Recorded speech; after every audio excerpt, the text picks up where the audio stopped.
Hello everyone and welcome back to my Let's Play Devil May Cry 3. It's been a while. I know, sorry about that. I was sick and I was unmotivated, but I've come back with post-commentary once again. We were on Mission 12 last I left off, and this was actually a very difficult mission and one of the reasons why I was not so motivated. It's very difficult. Very difficult.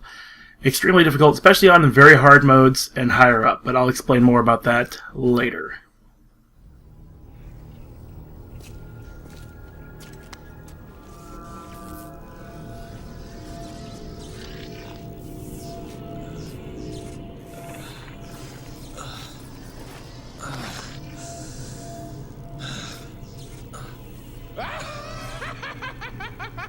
This is amazing! Even the Devil Boy is no match for it. Whoa. You're not going to shoot me, are you? If you do, I'll die. You know? If that's what it takes to shut you up, it bugs the crap out of me when someone talks more than I do. Don't act so rashly, my boy. I've got a doozy of a story for you. But if you snuff out my voice like that, I won't be able to tell it now, will I?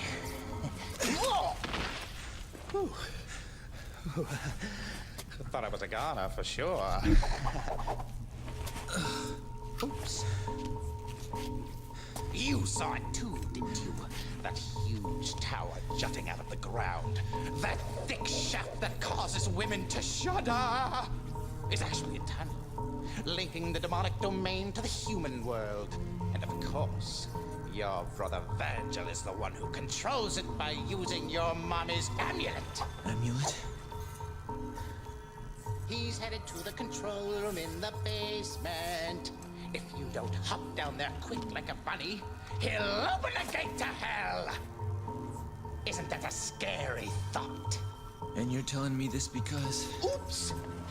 I forgot to mention one teeny little item. That gizmo there is actually the key to move forward. But the tricky thing is, it sucks the souls of those who hold it. So I think you better hurry! But in return for your soul, it'll give you power. Marvelous, isn't it? Just let your young spirit drive you, and go for it!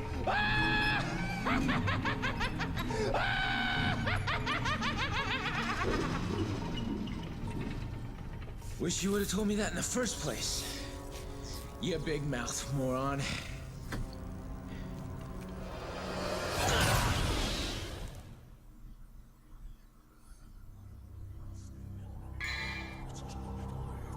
Infinite power, infinite possibilities. Okay, this one style is Swordmaster? Yeah, it is Swordmaster. Okay. And we have Ebony and Ivory again, thankfully. And Artemis. It's funny. It's hard to miss with Artemis. Since it locks on and everything. Still a nearly worthless gun. Been messing around with Gunslinger and that gun. It's not really that great. But let's go ahead and start the mission. Haywire Nero Generator. He who holds this broken device is irradiated and their soul is drained in exchange for power. So that means infinite Devil Trigger and slowly receding health. The infinite Devil Trigger is pretty nice, except that it doesn't work with Quicksilver or Doppelganger because both of those abilities are activated by entering the Devil Trigger state. And since you don't enter it, you're already in it. Well, there you go. You can't use those two abilities. Sort of an oversight, but at the same time, you don't get either of those abilities until after this mission, so it wouldn't have been a problem in your first playthrough.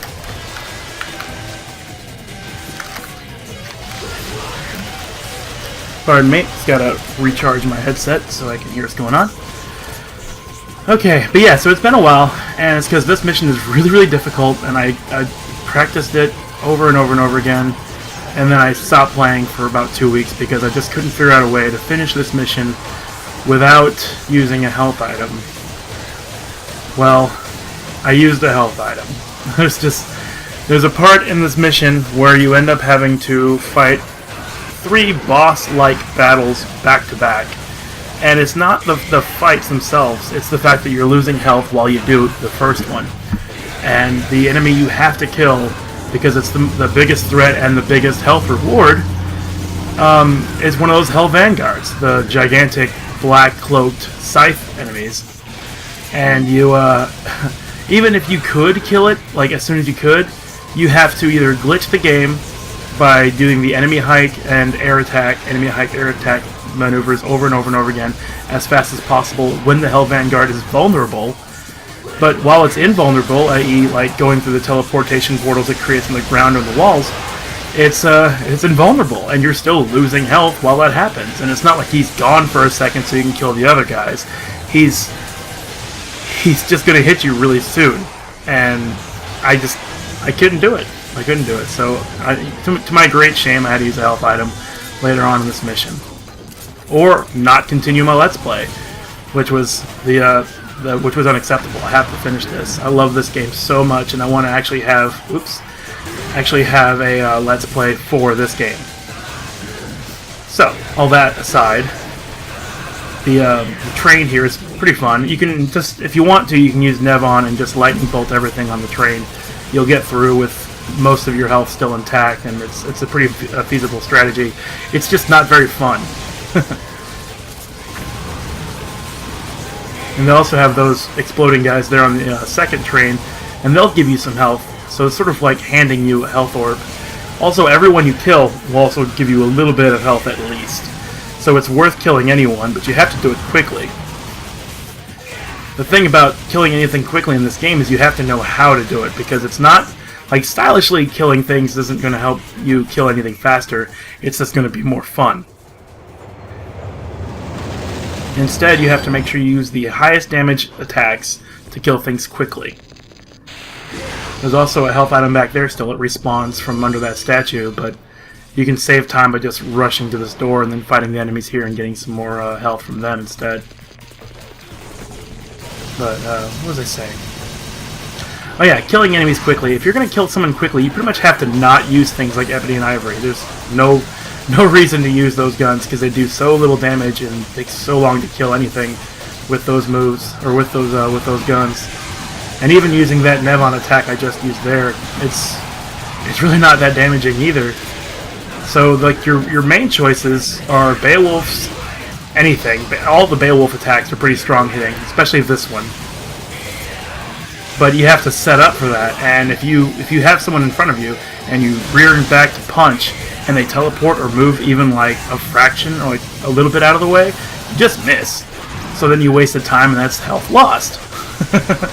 So it's really sort of a gamble. You have to just really be aware of your surroundings and plan your attacks accordingly.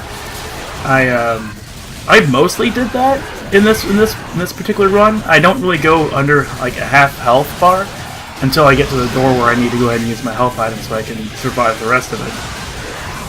But after this room are 2 rooms with those blood gargoyles, and they take forever to kill because you have to turn the stone with your guns first, which do low damage. And then you get to attack them. See how that guy just moved out of the way? I couldn't hit him with my high damage attack. So, really the key to making this level easy is to master that enemy hike jump attack glitch that you can do when you just jump off an enemy and attack, jump off an enemy and attack. And I just don't have that kind of coordination. I can do it a couple times, but I can't do it like 7 or 8 times in a row. So it's really not worth it for me to learn, especially since it's only really good for this one mission. Okay, it's really good for all missions, but for this one mission, it's extremely important. But these guys, yeah, you can just run past them. You don't actually have to deal with them at all. You lose a little bit of health, but if you think about how much time it would take to kill them to get health back, you'd be at about the same health level you were when you started, so it's better to just run past them. I forgot to have my double jump weapon equipped so I can make that jump. Now this next room is what I was talking about with the Hell Vanguard. You'll see what I mean. I'm going to use that health item. There we go. So you can't go past him because that red miasma is on the door. And there he is, Hell Vanguard. trying to attack, he blocks. It's weak to light damage, which is what Beowulf does, which is a really great thing. But see, once it teleports, you can't hit him. And he's just flying around, and so far I've lost 3 bars of health just from attacking him. And then I got hit there. 4 bars. Going on the 5th. He's teleporting again. Dodge that one. Now see, I've lost the equivalent health that I had started, that I had before I came in this room before I used the health item. I would have been dead right now. And I mean, you see, I'm not avoiding it. I'm trying to kill him, and it's just teleporting and attacking, teleporting. That's the other thing. I have to not get hit by the other guys too. So when I saw my, well, I'm inspired to do this from a friend, not a friend, but a YouTube user named Accounting Nightmare. When I saw her do this on very hard mode, she also used the glitch, and then I watched somebody else do it. They also used the glitch. I just figured that it must be one of those things. It's just a glitch thing you have to do to make it doable on the hard difficulties. Now, if I was playing on normal or even hard mode, it probably wouldn't be that bad because it would take less damage to kill the Hell Vanguard, and then therefore I could just kill him and move on with lower health. I'd also take less damage when I took hits, so. But anyway, enough griping about this mission. Let's talk about the mission. Once you kill that Hell Vanguard, you can pretty much just take your time with the rest of them. Have fun. Once you leave this door, you'll get rid of that haywire Neo generator, and you'll be back to normal again. So the game goes back to the normal mechanics.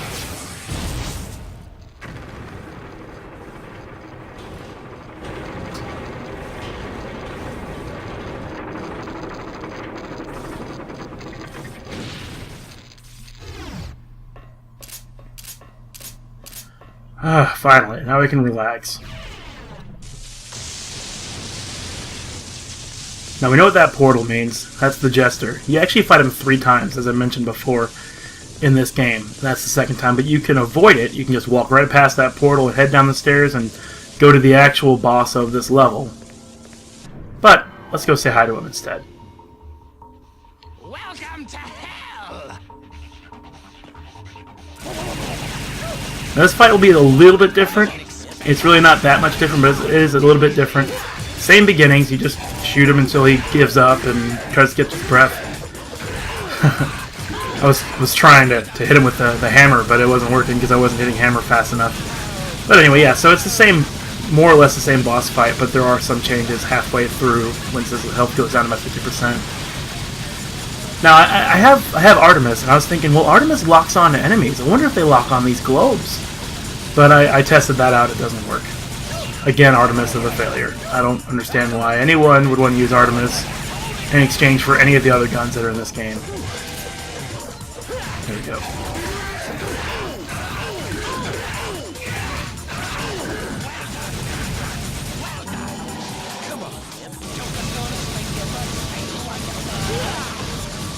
The easiest way to dodge these balls, by the way, is just look for the shadows.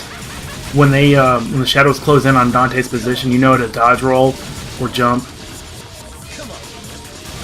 Go ahead and taunt him here too, because he can't do any damage anyway.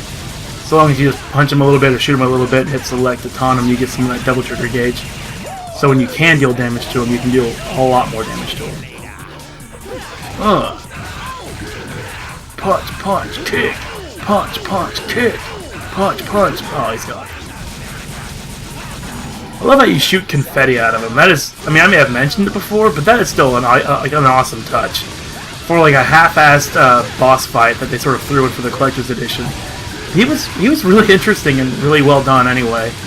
One thing I don't like is that they used voice clips from his other cutscenes as his taunts. I'll tickle his ass for a second there. And now he shows his balls. So this angry ball face guy can do 2 different things besides elevate our Jester friend here. He summons those red hands that are trying to grab me when I'm touching the ground. They're very reminiscent of Legend of Zelda's hands, those little dungeon hands that grab you. And, well, I'll show you in a second when he goes back to it again. I forgot I had these air attacks I can use against him too. Still the same sort of mechanics. You shoot him until he gets tired.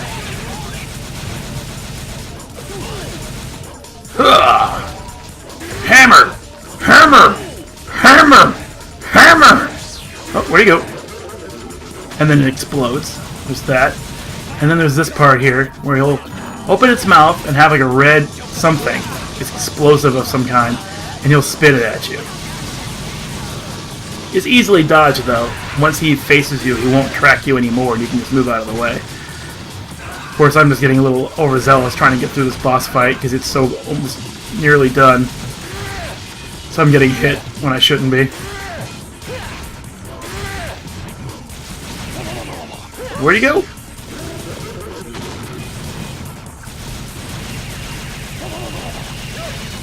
Almost done. Ugh!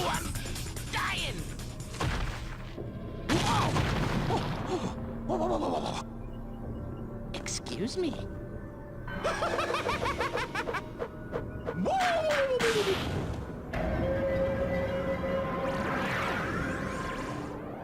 And that's that. That's like the second boss encounter of this level. The first being that Hell Vanguard you fight in the previous room. And the last is just down the stairs, the actual boss of this mission. Its name is Geryon, and it's a horse and carriage. Yeah, it's a weird boss fight. It's very glitchy. I have a few glitches recorded that I might compile into sort of like a blooper reel for this, because it does deserve some notifications, or to be noticed, or you know what I mean.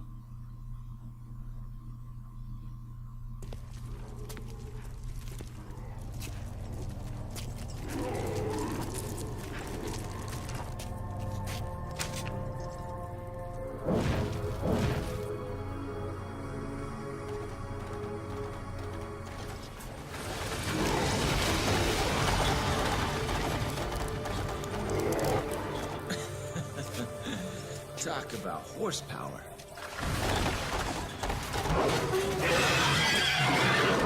A chicken race with a horse, huh? Fair enough.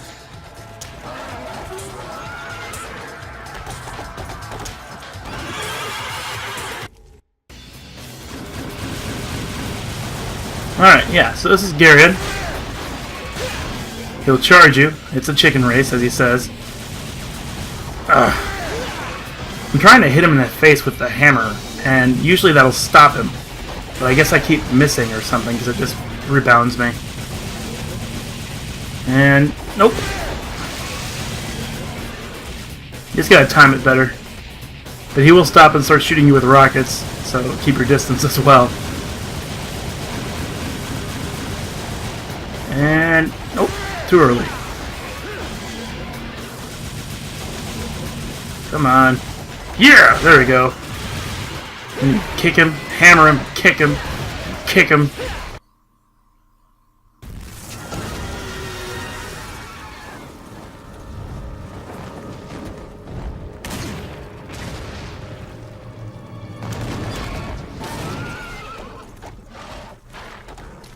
First chicken, now gladiator. This just keeps getting better and better. Too bad there's nobody here to enjoy the show! Now this guy, I really hate fighting Geryon. But one of the great things about this Let's Play is that it's forced me to try different strategies because I want to do better than what I normally do. Because people are watching now, you know. So I found out that you can sort of get in front of the horse and then hit him in the face. And then kick him and punch him instead of just shooting him until he gets tired, which is what I usually did, which makes this boss fight last for like half hour. But yeah, so he goes through some phases, and I believe the it's not random. He does the circle thing, and then he does chicken, and then he does get kicked in the face by me, and then he'll stop and shoot you with rockets and slow down time, and then spin that thing around. Ow. But you can kick him and you can hammer him again. Yeah. And every time you hit him in the face, it'll stun him. Whew. Okay. When he stops time like that, if you're in the air, you're pretty much already okay. As long as you can mash a button to perform a function, before he hits you, you'll be alright. Oh, right in the face. Oh, in the neck. Oh, I'm gonna punch this horse. Punch, punch, punch, punch. Oh, he hit me. You can also ride the back of the carriage and attack him that way, or even ride the back of the horse, like this.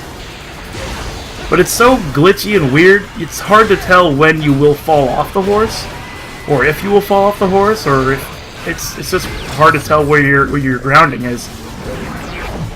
But it's a quicker way to attack him, just stand on the carriage. You can even just stand on the carriage and punch the carriage, it'll still do damage to the boss.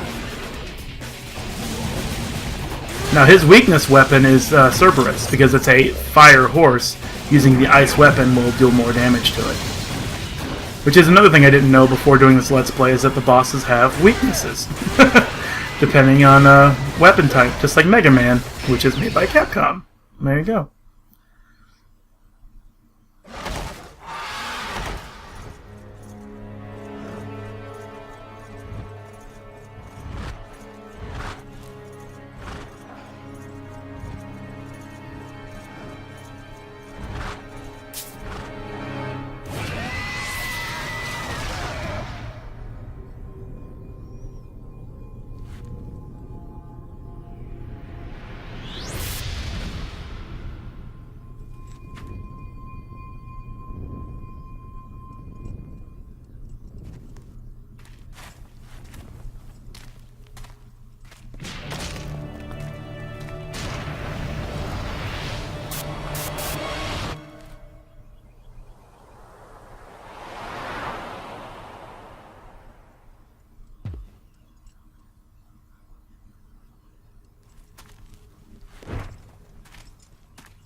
And so that's where we get Quicksilver, which is at the end of this mission, and this mission was the one with the infinite Devil Trigger.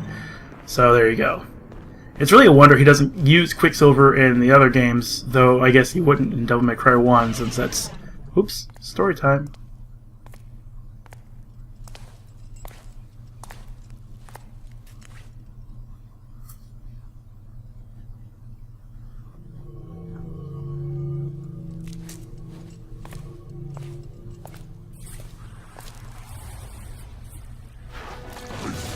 Seed of Sparta! I told you that I remembered your ancient scent. No matter where you run to, you could never have me.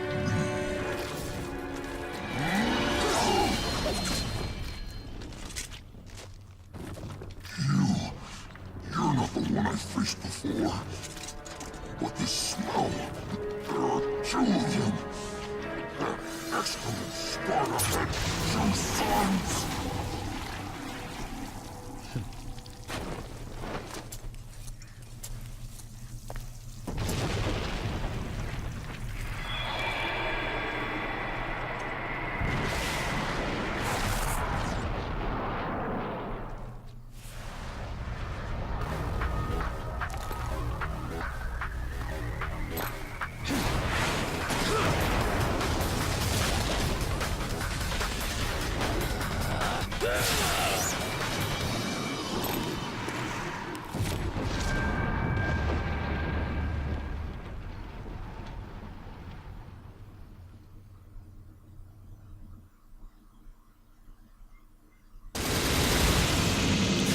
So yeah, that's where you get Quicksilver, and he gets Beowulf first. You get it later.